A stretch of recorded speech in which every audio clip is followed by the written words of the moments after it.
Ya, lantas bagaimana analisa dari pengamat bola soal Patrick Kluivert yang akan menjadi pelatih skuad Garuda? Kami sudah terhubung bersama dengan Bung Gita Suwondo. Assalamualaikum, selamat malam Bung Gita. Selamat malam.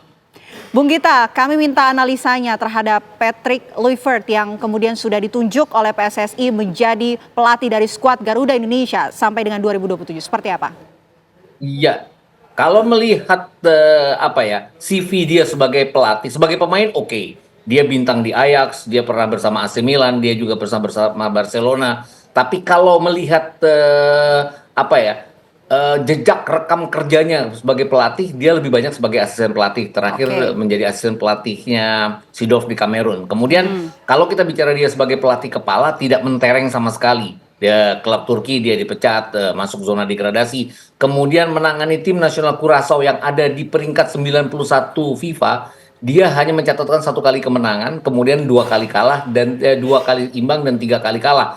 3 kekalahannya ini tuh agak mengkhawatirkan, berhadapan dengan Bahrain, berhadapan dengan Australia yang akan jadi lawan kita nanti Di di bulan bulan April ya? Maret nanti. Ini saya pikir di samping beberapa hal yang mungkin banyak sekali cerita-cerita yang tidak menyenangkan mengenai Patrick Kluivert. Walaupun saya berpendapat bahwa semua itu bisa diatasi dengan dia diberikan kesempatan kedua. Tapi apakah akan demikian cepatnya? Karena ini waktunya hanya 3 bulan. Dan kalau kita bicara dengan tim nasional, ini bukan klub. Ini kita bicara hanya 4 sampai 5 hari untuk persiapan untuk nanti tandang ke Australia.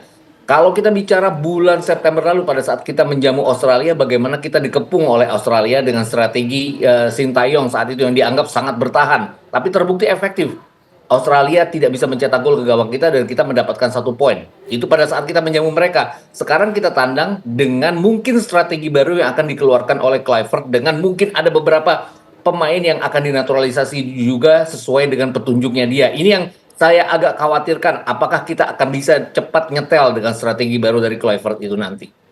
Seperti yang sudah disinggung ya, waktunya ini cukup singkat, hanya butuh 3 bulan saja. Tapi melihat dengan gaya kepemimpinan dari Kluivert, mampukah kemudian skuad Garuda, Timnas Indonesia beradaptasi untuk bisa memberikan performa terbaik dalam pertandingan yang sebentar lagi akan dinantikan, Bung Gita?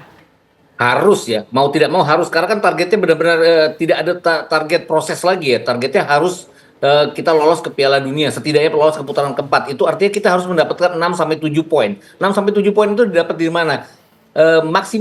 Minimal kita harus menahan imbang Australia, dan ini tidak mudah. Tapi saya percaya bahwa Jay Isis dan kawan-kawan adalah pemain profesional. Jadi siapapun yang menjadi pelatih mereka, pasti mereka akan berusaha menyuguhkan 100% dari kinerja mereka untuk bisa beradaptasi terhadap strategi dari pelatih baru ini. Bahkan pelatih baru ini kan, kalau kita bicara yang dikatakan oleh Pak Erick Thohir bahwa komunikasi akan berjalan lancar karena mereka sama-sama dari Belanda, rumpun yang sama, sudah bisa berbicara bahasa yang sama. Tapi kan kalau kita bicara sepak bola, semuanya tidak melulu hanya soal komunikasi dan bahasa. Ada technical, ada tactical. Nah, Ya. pada saat itu mentok di lapangan, apakah akan ada strategi tactical baru yang bisa diterapkan oleh Kluivert untuk mengatasi hal ini? Karena kalau kita bicara pelatih kita terdahulu, itu dalam 2 babak dia bisa berubah taktik untuk kemudian membawa perbaikan, walaupun hasilnya kita hanya mendapatkan 1 kali kemenangan dan 3 kali hasil imbang selama ini bersama Sintayong. Oke,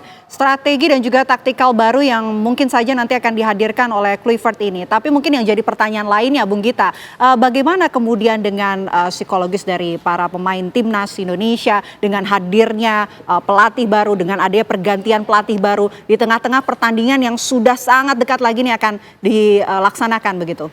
Dijawab nanti, Bung Gita. Kami Sebenarnya jeda kalau terlebih dahulu. logikanya agak riskan Usai ya, jeda, kenapa? apa kabar Indonesia Malam akan kembali untuk Anda sesaat lagi. Anda kembali menyaksikan Apa Kabar Indonesia Malam. Kita lanjutkan diskusi kita bersama dengan pengamat bola, ada Bung Gita Suwondo. Bung Gita, pertanyaan menggantung saya tadi, adakah kemudian dampak terhadap psikologis dari para pemain Timnas ini dengan adanya pergantian pelatih di detik-detik waktu pertandingan yang sudah dekat begitu?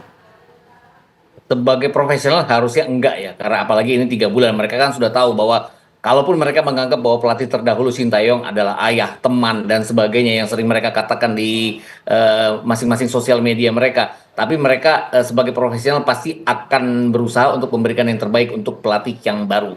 Terlepas apapun nanti strateginya berubah atau tidak dari Sintayong ke Patrick Kluivert. Jadi saya pikir tidak akan terasa seperti itu. Apalagi kalau kita lihat, ini kan Patrick Kluivert ini kan pada saat dia masih sebagai pemain adalah idola para pemain-pemain ini. Bukan saja para pemain-pemain diaspora seperti Jay Isis dan kawan-kawan, tapi juga bahkan Rizky Ridho pasti mengenal dia pada saat mereka bercita-cita ingin menjadi pemain bola. Pasti ingin memberikan yang terbaik juga. Apalagi kan ini selangkah lagi untuk menuju Piala Dunia. Saya sih tidak melihat bahwa akan ada beban psikologis pada para pemain, tapi beban perubahan strategi pasti mungkin ada karena mereka harus beradaptasi terhadap strategi baru yang mungkin akan ditampilkan oleh Clifford nanti. Karena kan kita bicara bahwa selama ini kan federasi selalu menganggap bahwa di samping ada dinamika ketidakharmonisan di ruang ganti, juga menginginkan bahwa tim Indonesia yang sekarang dengan segala macam diasporanya bermain untuk lebih attacking, lebih ofensif dan segala macam. Dan kalau pelatih Belanda yang datang, biasanya mereka tidak akan pernah bermain defensif. Seburuk apapun tim yang mereka dapat, mereka akan berusaha untuk bermain ofensif. Ini strategi seperti ini yang bisa bisa menjadi hal yang bagus buat tim nasional kita, tapi kalau tidak diperagakan dengan sangat baik bisa menjadi blunder. Seperti halnya pada saat Kluivert menangani tim nasional Kroasia. Oke. Sorry, Curaçao maksud saya. Oke, baik. Bung Gita, kami juga ingin tahu begitu, apa kemudian dampak dengan bergabungnya Kluivert yang mengajak begitu dua asistennya untuk bergabung dalam skuad Garuda ini. Dampaknya ini akan seperti apa?